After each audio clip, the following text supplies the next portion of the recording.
Investment पर fix मुनाफा लेना।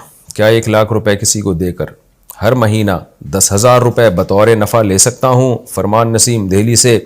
बिल्कुल नहीं ले सकते, ना दिल्ली में ना दिल्ली से बाहर।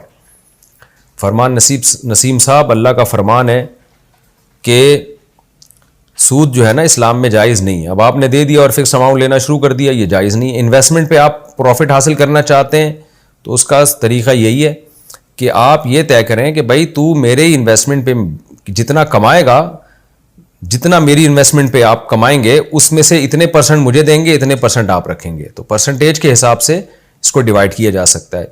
उसमें यह है कि अगर प्रॉफिट हुआ ही नहीं तो फिर कुछ भी नहीं होगा। लॉस हो गया तो इन्वेस्टर का लॉस होगा, प्रॉफिट हो गया तो इन्वेस्टर को उस प्रॉफिट में पहले से जो तयशुदा परसेंटेज थी उसके हिसाब से मिलेगा, और जो वर्किंग पार्टनर है उसको उस परसेंटेज के हिसाब से मिल जाएगा। इस तरह से ले सकते हैं। ऐसे फिक्स मुनाफा लेना ये जायज़ नहीं है।